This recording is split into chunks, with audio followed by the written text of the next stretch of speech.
Hey guys, Jeff with Westcott Designs. We're out here in the Arizona desert. Let's get started with this Tundra.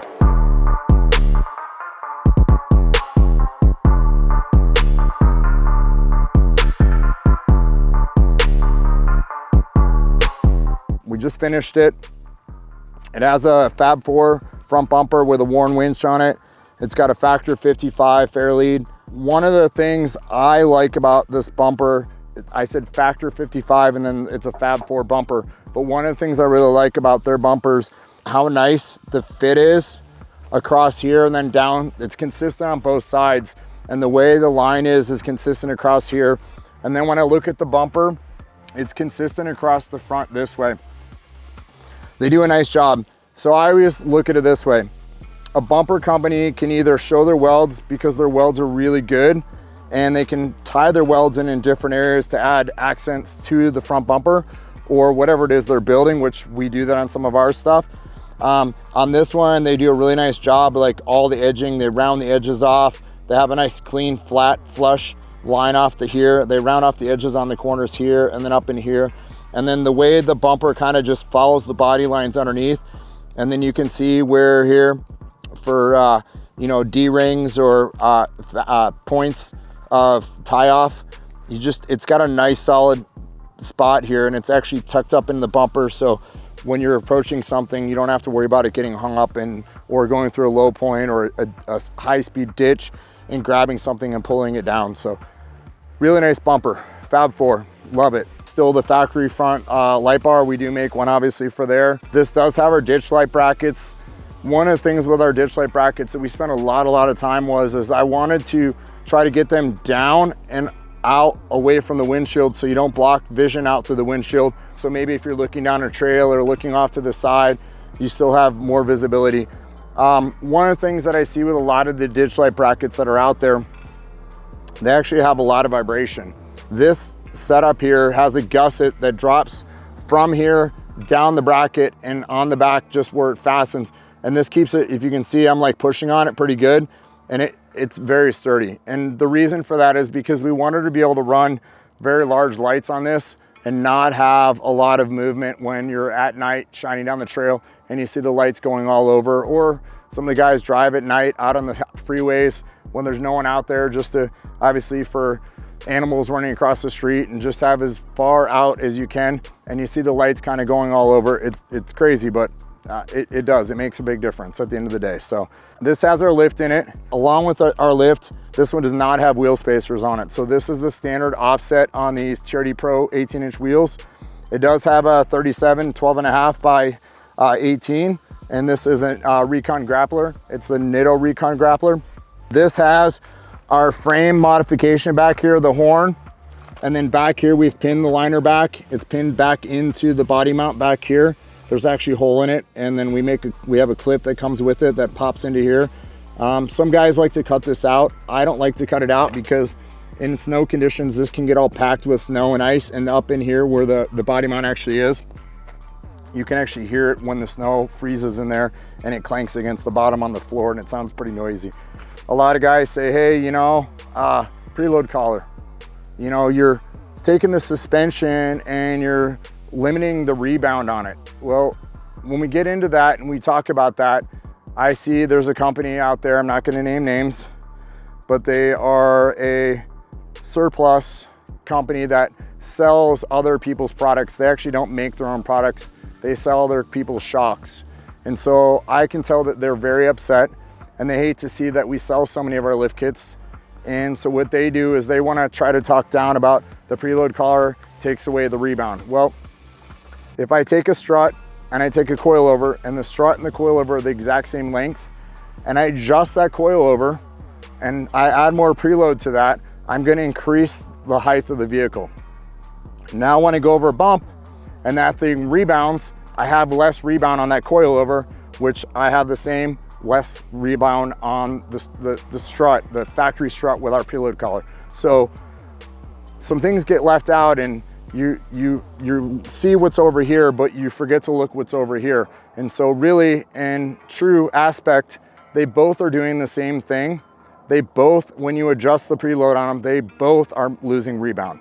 The only way something is gaining rebound is if it's actually longer overall length, then it could have more rebound. So when you make the adjustment on it, you still have extra rebound. But the problem is on these trucks, especially, that the axles are limited. The red axles work really well with up to 3 inches. The black axles do not. So you have to change the axles. There's other expenses that are involved. You have to cheat the system by doing a diff drop if you go to a longer strut so the axles don't fall out. At the end of the day, they forget to tell you that if you get on a hard surface with a diff drop and the tires bite hard enough with an oversized tire, it will move the diff drop out of the way and actually bend it, and then the axle will sling itself underneath and actually break the oil pan. So we actually don't believe in doing diff drops. We believe in doing it the right way and actually adding axles if we're going to go to a longer strut or coilover. King coilovers example. You wonder why King coilover says it works with a black axle or the red axle. Either way is because they're not lifting it enough to where it's going to cause the axle to fall out of it, and it doesn't come with a diff drop. Otherwise, they would include it with their kit. So anyways, let's move on to the truck. These are fun facts that I want to share with you, that a lot of the guys out there, they talk and they run their mouths on social media, and they've got all the answers to why this does this and why this is this. And I heard this when I read this and that, and then I'm gonna say it over here, but I'm not gonna say it exactly the way that they said it, and I'm gonna confuse you because I'm confused now because they misworded it. So I call it that telephone, and I see it all the time. A lot of times I bite my tongue on social media because the things that I see people talk about, they have no idea what they're talking about. People will tell you that I have no idea what I'm talking about. But the bad thing is I do know what I'm talking about, and I've been doing this my whole entire life.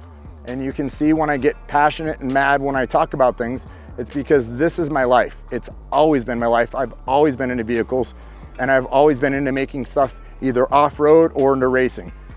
Fun fact, didn't know this. In 1996, I set an NHRA world record. Didn't know that. In 2008, I had the 4th fastest Harley Davidson in the country. Didn't know that. I have a Wally. Most people don't know what a Wally is. A Wally is like an Emmy Award, which I got that in drag racing. So there's some things that I've done, and I didn't just do them just because I got lucky. I did them because I knew what I was doing. And I do a lot of things, and I build things, and I like to build things that aren't like everybody else's stuff out there. My rock sliders, example. I could have made the rock slider shorter here and shorter there to put it in a smaller box to make the shipping less expensive to our customers. But at the end of the day, guess what? I'm not about building a product so it fits in a box. I'm about building a product so it looks like it belongs on a vehicle, like it looks like it was made for that vehicle. The design of it, the design of the front of the rock slider right here in the front, the way it matches the lower rocker panel right here. No other company is doing that. Why do they not do that? Because that costs more money and takes more time to do that. Guess what? The rock slider, the way it comes around here and it loops in back here, it meets the end of the bed right here. There's a reason. It was designed that way so everything ties together.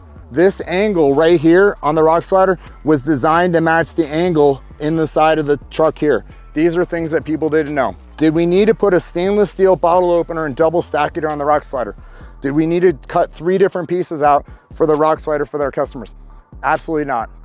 We did not need to go to the extent that we went to when we build our rock sliders and everything that we do at our shop.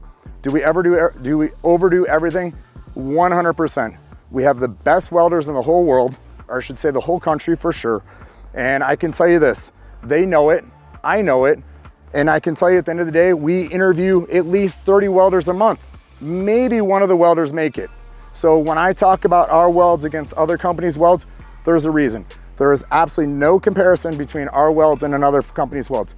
Do I really need to point that out? No, and I do point it out sometimes, and at the end of the day, I shouldn't have to, I don't need to, but I do it because I want people to really put it in perspective on what the difference is in the quality between our Westcott rock sliders and some other companies' rock sliders.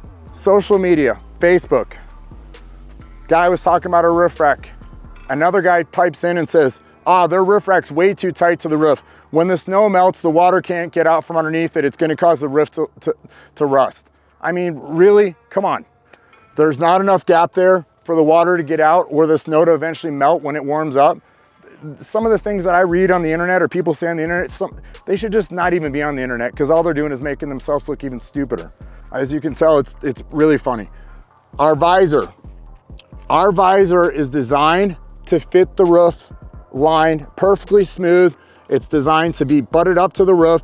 And the reason is so when the air goes up over the vehicle, it doesn't go down in through the roof rack and then go through the bars and create turbulence and make noise and make wind. Like, the wind noise drives me nuts. I've had almost every other brand roof rack that's out there before we ever started making our own roof rack. I actually used to be a dealer for a lot of the other roof rack companies that were out there. Guess what? I did everything that I could to fix some of the things that I felt were problems with the roof racks that were out there.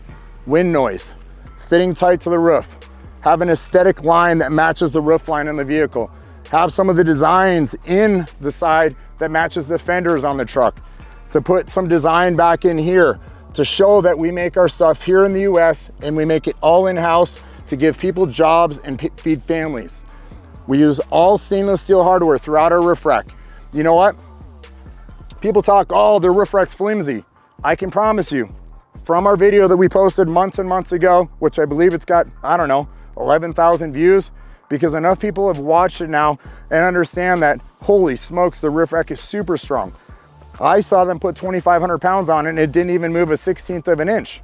So could we have put more weight on it? Absolutely, we probably could have. But the point is that that roof rack holds more than the weight on the roof of the truck will. So why even show that it'll even hold more weight? We could keep going, but what's the reason? The roof's only intended to hold so much weight before it fails at its mounting point. So here's our bed rack. This guy has done all of our Westcott stuff. This is the kind of customer that I want to say thank you very much to, because you believe in us from start to finish on what we do. And it doesn't matter what we come out with, you're always waiting there or always there to buy our products. Is it functional? Yes. Are the welds absolutely amazing on it? Does it work? Does it have a lot of modularity to it? Absolutely. This guy's got it set up the way he wants it. He's got his boards on the side, jack on the other side. He's got a shovel. He's got a bunch of gear. He's got obviously his tent up on the top. You know, this truck is really nicely set up. We're thankful for any of our customers that believe in us as a company. And to us, it means a lot. I ramble on a lot. I babble a lot.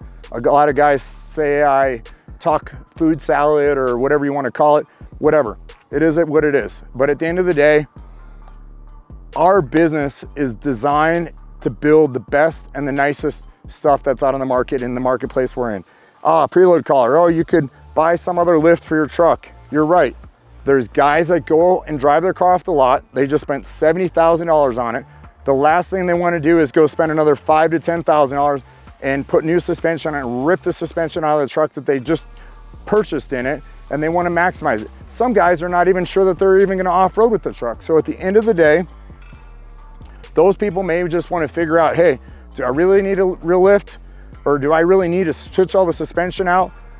No, a lot of times people will put our lift in thinking down the road that they're going to switch out the suspension and realize, you know what, I don't need to waste my money, because at the end of the day, I never even took my truck off-road in the last year to 2 years. Or hey, guess what? Maybe I took it off-road once a month, maybe twice a month. But for what I spent, it does just fine for what I want to do with it. So our suspension is not a Ferrari suspension. I had a guy that said, hey, I'm trying to decide between King and Westcott's preload collar kit on the factory suspension. Really? I mean, really? That's something you're gonna have to weigh out. But hey, that's cool. It's I don't know, it's flattering that someone's gonna say that they're gonna compare that King coilovers to a Westcott preload collar. Just not in the same ballpark, but at the end of the day, great. Thank you for actually bringing that up. So again, guys, thank you guys for watching. Hope you guys enjoyed this vehicle. We'd like to get out and get more vehicles out filmed. There's so much that we don't get to share with you guys because we're so busy in the shop and with new product development and trying to keep new stuff rolling out for our customers. And so it makes it really hard. And obviously I'm a bit of a squirrel, so I'm hard to like settle down and stop to do something. I'm always on the go, and you know, but I'm here for you. And I try to be very present on social media. I always put my phone number out there. So if you ever have a question or concern or whatever, don't go to social media and ask somebody that you obviously don't know and that doesn't know anything about it and is probably going to give you the wrong answer, whether it's my stuff or someone else's stuff. Reach out. I'm here for you. Call me on my cell phone. I'll happy to answer your question. What tire works really well if I'm lifting my truck? And it doesn't even need to be my lift. Send me a message for, hey, I'm putting Kings, I'm putting Fox on, and I want to know what tire rides the best on my truck. You know, I'm doing a rooftop tent. Which one's the quietest? Which one leaks the least? Which one has the best, you know, best reviews? Reach out to me for stuff like that. I'm more than happy to help you. So again, thank you guys for watching. Hope to hear from you. Comment below. If you're not subscribed, get subscribed. Thanks so much for watching.